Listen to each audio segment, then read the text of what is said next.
وميض الحب ألبسني حنينا لم يغب عني لأني منك هل أنسى بأنك دائما مني وميض الحب ألبسني حنينا لم يغب عني لأني منك هل أنسى بأنك دائما مني بأنك دائما مني ويمنح عمرنا دفئا أب بشعوره يغني وأم قربها جنة وقلب باذخ الحسن ويمنح عمرنا دفئا أب بشعوره يغني وأم قربها جنة وقلب باذخ الحسن أضم النور حين أرى مرايا الضوء تغسلني ذلي قلبان من شغل بشيء آخر عني بشيء آخر عني وميض الحب ألبسني حنينا لم يغب عني لأني منك هل أنسى بأنك دائما مني وميض الحب ألبسني حنينا لم يغب عني لأني منك هل أنسى بأنك دائما مني بأنك دائما مني أنا الابن الذي يلقى عطاء أبويه بالبر جناح الذل.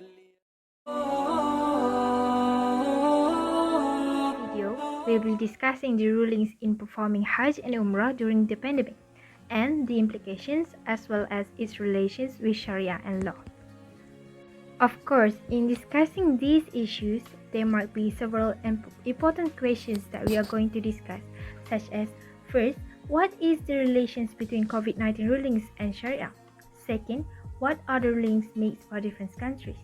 Third, what are the impacts based on this ruling? Fourth, what are the scholars' views based on these issues? And lastly, how do we perform Hajj and Umrah during this pandemic? Hence, the main objective of this video is that we will explain the rulings set up by several countries that correspond with the performance of Hajj and Umrah during COVID-19 pandemic. We will also discuss the relations between Sharia perspective as well as the implications based on these implementations of the rulings. This is because COVID-19 is a new issue that has yet been affected the practices of Muslims to perform ibadah, including Hajj and Umrah. Thus, the issues of this ruling is yet being widely discussed. Moreover, as Malaysians, we think that it is very important to investigate the rulings and the impacts of issues with our country. Before we begin, let's know more the method that we use in our research paper. Our research design are through data collection and analysis from various sources. In this research, we are going to focus on ruling made by Saudi Arabia, Malaysia, United Arab Emirates, and Singapore. Besides that, on this video, our target is Muslims around the world, government organizations that set up the ruling in each country, as well as Islamic scholars to discuss different perspectives in our topic. From our research, we know that there are a limited number of pilgrims that are allowed to perform ibadah Hajj and Umrah. Some of the new rules issued by the Minister of Hajj and Umrah is the strict inspection on pilgrims who can perform ibadah, especially Hajj in this year. There are only 1,000 pilgrims who are finally selected. 70% of foreign nationals who are in Saudi Arabia, while 30% of Saudi Arabians have been selected to perform the pilgrimage compared to more than 2 million Hajj pilgrims in 2019. After several months, according to the permission to reopen Hajj and Umrah, 6,000 pilgrims in the state will be allowed to perform Umrah every day. However, for pilgrims outside the country, only 20,000 people every day are allowed. Hence, because of COVID-19, we know that the total number of pilgrims are reduced greatly in this year. What are the Sharia perspectives regarding the prohibition of Hajj and Umrah pilgrimage? So the protection of life is the second most important principle according to the priorities that need to be protected after religion from the Maqasid Sharia principles. Thus, Muslims are prohibited from Hajj and Umrah pilgrimage to prevent greater consequences of the spread of this life-threatening disease caused by mass gathering while performing the pilgrimage. As we all know, this virus is easily spread and could lead to death. Hence, early prevention is needed to avoid further consequences.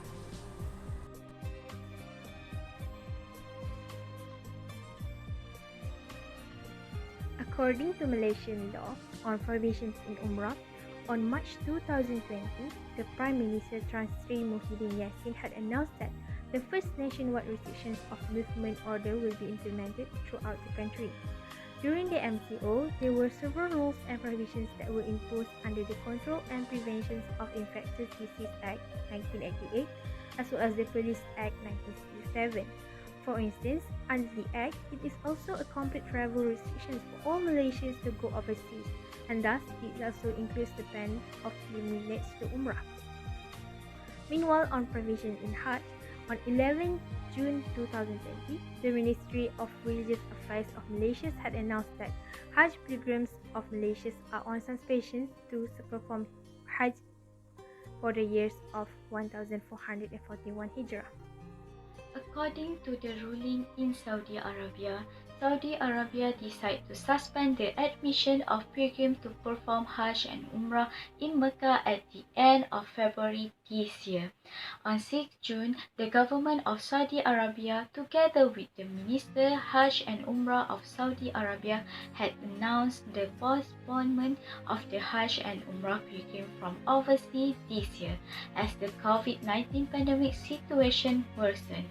The decision had been made to ensure the safety of all pilgrims. After several months from the postponement, the Minister of Foreign Affairs of Saudi Arabia informed in a conference and announced an official statement published by the Saudi press agency regarding the permission to reopen Hajj and Umrah gradually throughout the year starting on 4 October 2020. The Minister of Hajj and Umrah had announced that a total of 6,000 pilgrims in the state will be allowed to perform Hajj and Umrah every day starting on 4 October. However, for pilgrims outside the country, only 20,000 people every day are allowed to perform Hajj and Umrah starting on 1st November, with several tight procedures that need to be followed, such as 1. Only citizens that age below 65 years old and went through health examination and checkup as well as quarantine are allowed to perform Hajj and Umrah. Second, pilgrims will be divided into 12 groups every 24 hours. Third, the pilgrims are also given a time limit for 3 hours and they will be accompanied by professional health personnel while performing Umrah. Fourth, pilgrims must register themselves through the official application provided by the Minister of Hajj and Umrah. While other countries in United Arab Emirates, based on Fatwa number 11/2020, United Arab Emirates UAE Fatwa Council announced that it is obligatory to adhere to all directives issued by the government of the Kingdom Saudi Arabia, and they are also praised the decision of the Ministry of Hajj and Umrah to limit the number of pilgrims from various races living in the country to perform Hajj in this year. While in Singapore Islamic Religious Council has issued a decision that the implementation of Hajj and Umrah this year 2020 should be postponed to the next year 2021. With the prohibitions of Hajj and Umrah, it had caused several impacts, especially towards the socio-economic in different sectors. Due to the bannings of overseas visitors ensured by Saudi Arabia, the country itself was severely impacted as the previous income from Hajj and Umrah pilgrimage had majorly contributed to the country's economic income. The kingdom saw more than 19 million pilgrims for Umrah and 2.5 million pilgrims for Hajj in 2019.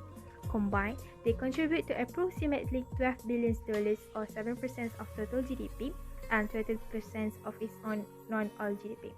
Compared to this year's tourism business across the globe that handle Hajj and Umrah pilgrimage also face huge losses in their business. Lembaga Tabung Haji (DH) are expected to lose about 100 million ringgit in business for the current year season.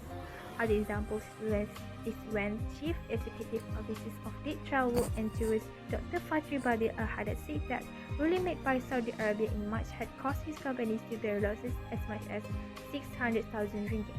Hence, it could be concluded that the halt in Hajj and Umrah performance due to the pandemic caused economic impact not only to Saudi Arabia but also to other related business globally. What are the scholars' views on this issue? Due to COVID-19, the Hajj pilgrimage has been postponed. While the pilgrimage is actually obligatory worship for those who have the ability, at least once in a lifetime. So the question is, how about those who are already able to perform Hajj in terms of wealth and health but do not go to perform Hajj this year? The Islamic scholars have issued the fatwa regarding this matter. Firstly, from Secretary General of the World Union of Islamic Scholars, and he is Sheikh Dr. Ali Muhyiddin Alqada, he mentioned that if the epidemic is spread for definitively or proven by heavy assumptions through professional experts, that pilgrims or some of them may be affected by this epidemic due to contagion, the prohibition of Hajj and Umrah is permissible for a while in a reasonable rate that can restrain from any harm. And Fuqaha had already agreed about the need to cancel or postpone the Hajj pilgrimage if there are worries regarding the travel safety. And he also stated that istita'ah, which is ability, is not achieved except with safety and security. This, the epidemic disease included in the illnesses that have been allowed to leave the pilgrimage and Umrah. The second fatwa is from Mufti of the Kingdom of Egypt, and he is Sheikh Dr. Shawki Alam. He said that the possibility of postponing of Hajj and Umrah fulfilling the maqasid Sharia, which is coincides with the concept of protection of life in maqasid Sharia. So how to perform Umrah in this current pandemic situations, and what are the methods? Firstly, the application to perform Umrah need to be made through online applications with high standards procedure, and the pilgrims need to get permission to perform Umrah first by registering through the application called Imana. And the application only restricted for those who are aged from 18 to 50 years old. Other than that, all pilgrims must undergo a health and COVID-19 screening test first in their respective countries before entering Saudi Arabia, because they need to show their screening, their health screening test and COVID-19 screening test certification. In addition to that, the registered Umrah company must verify the information of the Umrah pilgrims accurately based on the pilgrim's passport, such as date of birth, flight ticket data, ticket number, aircraft arrival number, country of departure, time and date of departure, and time and date of arrival as well as accommodations information and other required information. Okay, and after that, there are some preparations made by the management of the Masjid Al-Haram in the preparation to receive Umrah pilgrims attendance. So the first preparation that they made is one, pilgrim needs to register their names before entering the mosque. Second, the entrance and exit of the mosque had been separated to avoid the crowded situation. Third, the installation of thermal cameras at the entrance of the Masjid Al-Haram to detect the body temperature. Fourth, the pilgrims were reminded frequently to wash their hands and also to use hand sanitizer and not to shake hands with other pilgrims, and to maintain the right ethics when sneezing. So fifth, the pilgrims were also required to wear a face mask.